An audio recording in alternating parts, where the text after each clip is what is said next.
भाइयों, हम नहीं चाहते कि तुम उनके विषय में जो सोते हैं अज्ञानी रहो।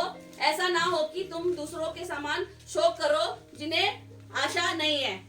लोग मर जाते हैं, लोग दुखी हो जाते हैं। मेरे साथ हुआ ये। मेरे मम्मी पापा दोनों एक बार में मर गए।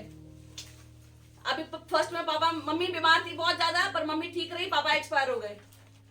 और पापा को हालत देख के मम्मी एक्सपायर हो गई विद इन एक मंथ के गैप में। मैं निराश हो गई, दुखी हो गई। 6 महीना कमरा में बंद कर लिया अपने आप को। परमेश्वर फिर कान पकड़ के वापस लाया, चल तेरे को मैंने अपना काम के लिए लगाया था, तू उधर कहां निराशा में बैठी हुई है, लोगों को तेरी जरूरत है। फिर माफी मांगा, फिर घुटनों पे गई, फिर परमेश्वर ने खड़ा किया दोबारा। जब ये वचन मिला तो फिर से आजादी मिली। क्या लिखा है वचन में? सिस्टर जोर से पढ़िए तो, किसी को मिला है तो। हे भाइयों, हम नहीं चाहते कि तुम उसके विषय में जो सोते हैं अज्ञानी रहो। ऐसा ना हो कि तुम दूसरों के समान शोक करो जिन्हें आशा नहीं है। यीशु मसीह आशा है, हमारी उम्मीद है। उसने कहा है कि मैं फिर आऊंगा और बादलों में तुम्हें अपने साथ लेकर जाऊंगा। हालेलुया। लैक ऑफ नॉलेज होने के कारण मेरी जो लोग हैं वो इसलिए नाश हो रहे हैं क्योंकि अज्ञानता के कारण। इसलिए नहीं कि उनके पास पैसा नहीं है, उनके पास खाना नहीं है, बल्कि अज्ञानता के कारण लोगों को पता नहीं है कि रिसीव कैसे करना है, अपनी हीलिंग को कैसे रिसीव करना है, अपनी टेस्टमनी को कैसे रिसीव करना है, अपने मिरेकल को कैसे रिसीव कर रहे हैं। अज्ञानता के कारण, सही ज्ञान ना होने के कारण। हालेलुया। आगे पढ़िए सिस्टर, पूरा पढ़िए, इसको खत्म करिए, जोर से पढ़िए। हाँ, क्योंकि यदि हम विश्वास करते हैं कि यीशु मरा और जी भी उठा, तो वैसे ही परमेश्वर उन्हें भी जो यीशु में सो गए हैं उसी के साथ ले आएगा। वैसे ही यीशु भी उन्हें जो सो गए हैं, जो मर गए हैं, चाहे वो मेरे मम्मी हो, चाहे मेरे वो पापा हो, वो मर गए हैं, यीशु भी उन्हें ले आएगा, क्योंकि हम आशा में जीते हैं। हालेलुया।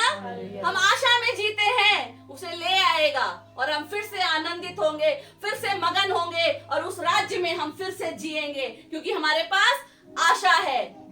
हालेलुया। हमारे पास उम्मीद है, हमारे पास वचन है। लेकिन अगर ये वचन नहीं होगा तो आप क्या सुसमाचार सुनाओगे दुनिया के छोर छोर में जाके? आप सुना पाओगे? नहीं सुना पाओगे। आगे क्या लिखा है? जोर से पढ़िए थोड़ा। क्योंकि हम प्रभु के वचन के अनुसार तुमसे यह कहते हैं कि हम जो जीवित हैं और प्रभु के आने तक बचे रहेंगे, सोए हुओं से कभी आगे ना बढ़ेंगे। 16 पढ़िए। हाँ जी, 16 भी पढ़िए। क्योंकि प्रभु आप ही स्वर्ग से उतरेगा, उस समय ललकार और प्रधान दूत का शब्द सुनाई देगा और परमेश्वर की तुहरी फूकी जाएगी और जो मसीह में मरे हैं वे पहले जी उठेंगे। आगे, तब हम जो जीवित और बचे रहेंगे उनके साथ बादलों पर उठा लिए जाएंगे कि हवा में प्रभु से मिले, और इस रीति से हम सदा प्रभु के साथ रहेंगे। आमीन। आमीन। क्या लिखा है देखो, हिला देने वाला वचन, हिला देने वाला वचन, झिझोड़ देने वाला वचन कि भाई ये तेरे को मैंने दे रखा है, ऊपर मत देख, उठ जा, पढ़ ले इसको, क्या लिखा है देख इसमें। हालेलुया। झिझोड़ देने वाला वचन मैं पढ़ूंगी आपके लिए इसको।